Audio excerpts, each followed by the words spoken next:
The world holds its breath as the Middle East stands on the precipice of a devastating conflict. The long-simmering shadow war between Israel and Iran has erupted into the open, threatening to spiral into a full-scale regional confrontation with global consequences. The language of diplomacy is being drowned out by the drums of war, and the question on everyone's mind is no longer if a direct clash will happen, but when. We are witnessing a perilous escalation, fueled by years of proxy battles, assassinations, and now, direct military threats. The stakes have never been higher, as the potential for miscalculation could ignite a fire that consumes not just the region, but draws in world powers, creating a catastrophe far beyond the conflicts we have seen in recent memory. Recent events have pushed this fragile situation to its breaking point. As of this moment, on June 15, 2025, intelligence reports from American, European, and Israeli officials suggest that an Israeli military strike on Iran could be imminent, possibly occurring within days. This alarming development follows the breakdown of critical nuclear talks and a defiant posture from Tehran. The United States, while publicly urging restraint, has also taken actions that signal a heightened state of readiness. The partial evacuation of embassy staff in Iraq and a general warning to personnel across the United States Central Command area have sent a clear message that the situation is incredibly volatile and that Washington is preparing for the worst-case scenario. This crisis did not emerge from a vacuum. It is the culmination of a deadly tit-for-tat exchange that has intensified over the past 2 years. In 2024, both nations engaged in unprecedented direct attacks, shattering the long-held norms that had previously contained their animosity to covert operations and proxy warfare. Israel reportedly struck a significant blow to Iran's S-300 air defense systems in October 2024, creating a temporary window of vulnerability that Israeli military planners may now feel compelled to exploit before it closes. These direct confrontations have established a dangerous new precedent, making further military action seem not only possible, but perhaps inevitable in the eyes of the decision-makers in both Jerusalem and Tehran. The atmosphere is thick with threats and military posturing. Iran's leaders have responded to the pressure with defiance. President Masoud Pezeshkian has vowed not to bend to coercion, while the Islamic Revolutionary Guard Corps has warned that any Israeli attack will be met with a history-making response. In a stark warning to Washington, Iran's defense minister declared all United States military bases in the region as legitimate targets if a conflict were to erupt. To back these words, Iran has conducted military exercises and announced the successful test of a new ballistic missile, demonstrating its capability and resolve. This cycle of threat and counter-threat creates a dangerous momentum that becomes harder to stop with each passing day. At the very heart of this escalating crisis lies Iran's controversial nuclear program. For Israel, the prospect of a nuclear-armed Iran is an existential threat that it has vowed to prevent at any cost.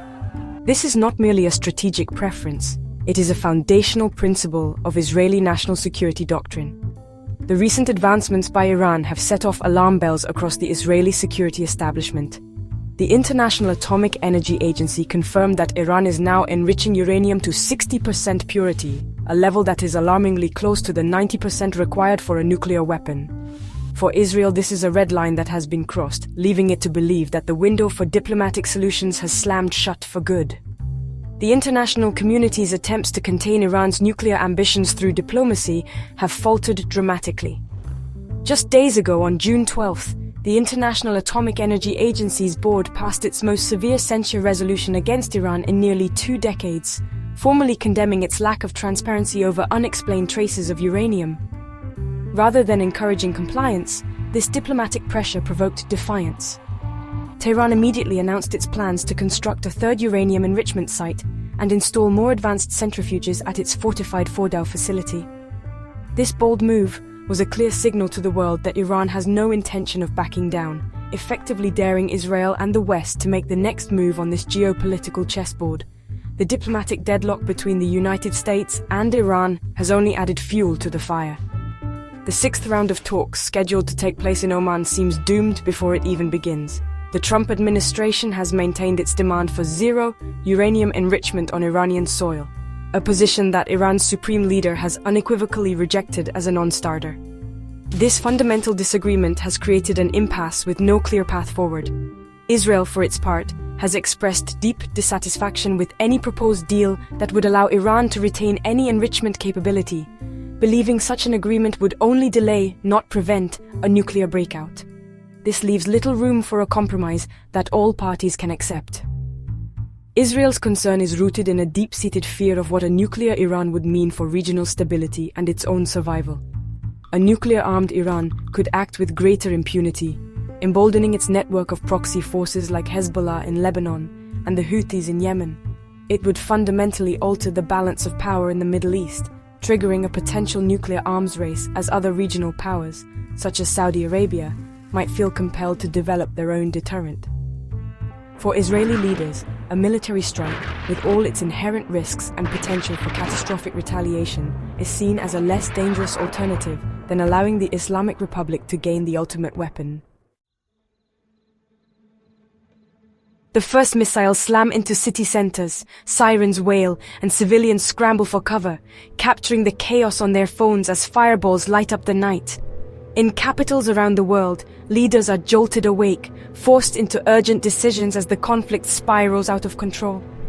The United States, bound to Israel and China, determined to protect its interests, both order military escalations, jets roar into the sky, warships mobilize, and the world holds its breath. Even as Washington debates its next move, Iranian leaders declare the US a direct enemy, targeting American bases and unleashing a barrage of missiles across the region. The pressure on the US to retaliate is overwhelming, dragging its military into a war it desperately tried to avoid. The violence spreads like wildfire. No border is safe. Iran's proxies erupt into action, launching coordinated strikes that plunge the region into chaos. Hezbollah unleashes a relentless barrage, overwhelming Israeli defenses and opening a second front. Israel's military is stretched to the breaking point. Militias in Iraq and Syria target US forces, while China signals its readiness to intervene, sending fleets and bombers to the region. The Houthis escalate attacks on shipping in the Red Sea, igniting vital trade routes and threatening global supply chains. The war now rages on multiple fronts. Lebanon, Syria, Iraq, Yemen, and the Persian Gulf are all engulfed in flames. Global markets nosedive, panic spreads, and the economic shock is immediate. The Strait of Hormuz becomes a battlefield, missiles streak overhead, and oil shipments grind to a halt. Oil prices skyrocket, fueling a global energy crisis and pushing the world to the brink of recession. China and India, desperate for oil, scramble for alternatives as blackouts sweep across continents. Ordinary people everywhere feel the shock. Empty shelves, rationed fuel, and a sense of dread in every home.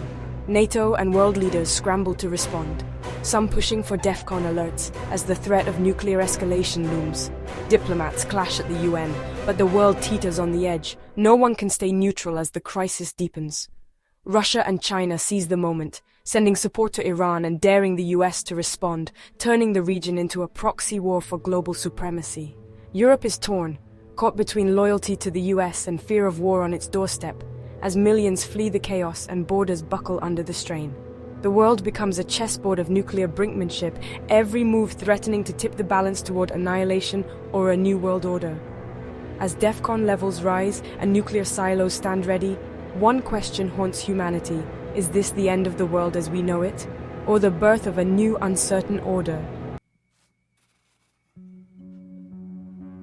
The specter of a new world war, born from the deserts of the Middle East, is a possibility we can no longer afford to dismiss as hyperbole. Such a conflict would be unlike any we have witnessed in the 21st century. It would involve nations with advanced military capabilities, including long-range missiles, sophisticated drones, and cyber warfare units. The human cost would be immense, not only for the direct combatants but for civilian populations across the region.